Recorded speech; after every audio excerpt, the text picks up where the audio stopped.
In a remote village nestled at the base of a towering mountain, a community of humble folks lived their lives with a certain quiet simplicity. They worked leather, crafting it into shoes, bags, belts, and all sorts of things that people in nearby towns might need. The skill had been passed down through generations, from fathers to sons, mothers to daughters, so it wasn't just a job, it was a way of life. The village homes were modest, built from stone and mud, with roofs made of interwoven branches and thatch. Nearby, a dense forest provided all the wood they needed, along with herbs for healing and the occasional small animal for food. These villagers led a quiet, almost meditative existence. There were no schools, no places of formal education. They believed in learning through doing, through trade. If you could work leather, you could earn a living. Who needed to read when you could feel the texture of a fine leather hide and know just how to shape it? Every month, a trader would roll into town, bringing supplies, wheat, oil, fabrics, to barter for the leather goods the villagers made. It was a simple system, a simple life. They didn't need much, and they didn't want much. It was what it was.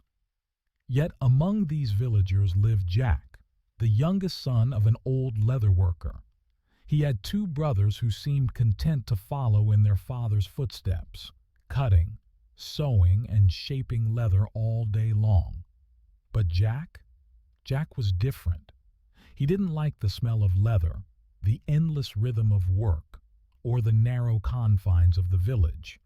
He would borrow his father's donkey and ride into town, eager to soak up the sights, the sounds, the energy. Town life was electric, bustling with people shouting, bartering, and bustling about. It was a cacophony that contrasted sharply with the hushed tones of his village. The more Jack experienced this, the more he knew he couldn't stay in his tiny village forever. "Why do we stay here, Father?" he asked one day, his voice tinged with curiosity and a hint of impatience. "Why don't we go to the town where things are happening?" His father's face darkened, his eyes flashing with anger. "This is our life," he said firmly. "We are good people here. We work, we don't steal, and we live simply. What more do you need? Don't ask foolish questions, Jack." But Jack couldn't just let it go. He couldn't silence that voice inside him that whispered there was more to life than the smell of tanned leather and the monotony of endless work. So he began to wander further and further, seeking something he couldn't quite name. One day, his wanderings took him beyond the town's edge, to where the tall towers of the city loomed on the horizon. It was like a beacon, a symbol of everything that lay beyond his village's narrow boundaries. As he walked, he encountered a group of soldiers, clad in gleaming armor, marching in formation.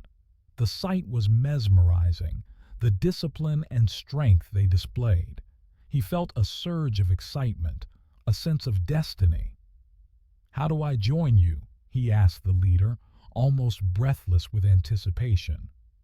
"Come to the barracks tomorrow," the leader replied, sizing him up with a skeptical gaze. "We'll see if you've got what it takes." Jack was elated, eager to tell his father about the opportunity, but his father was not impressed. "The city is full of dangers," he said. "Bad people who will hurt you. Stay here with us." His mother, though, was more understanding.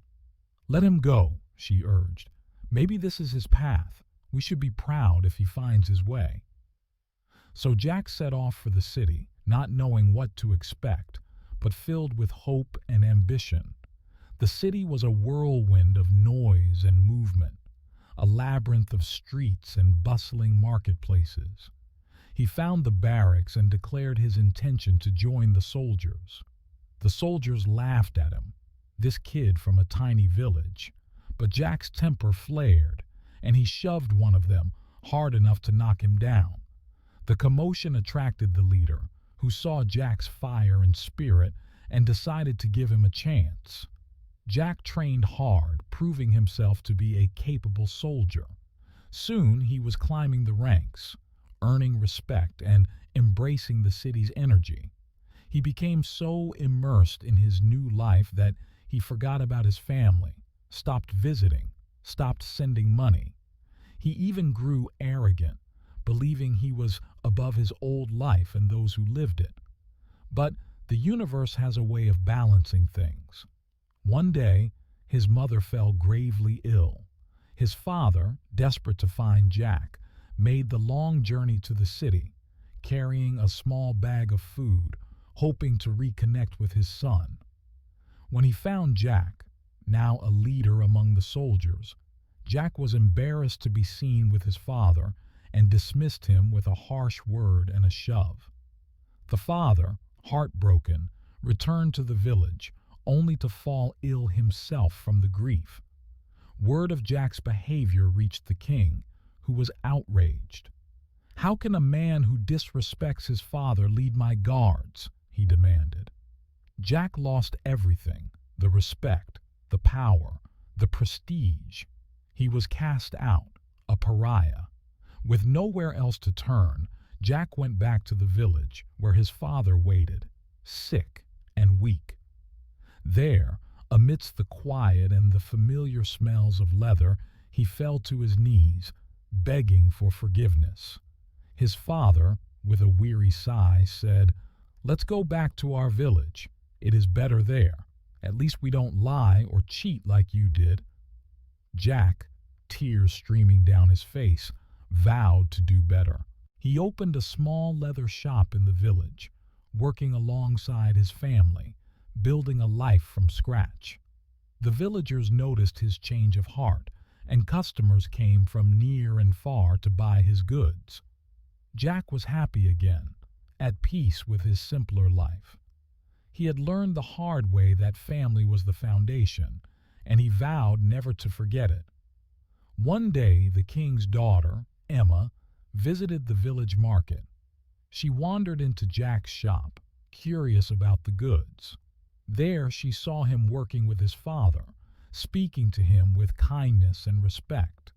She saw that he had changed, that he had learned a valuable lesson.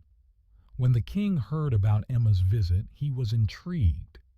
Perhaps not seeing everything can lead to understanding, he mused. Jack knew now that no matter how far he wandered, home was where he truly belonged. Family would always be there, no matter the distance, and he promised himself that he would never forget that again.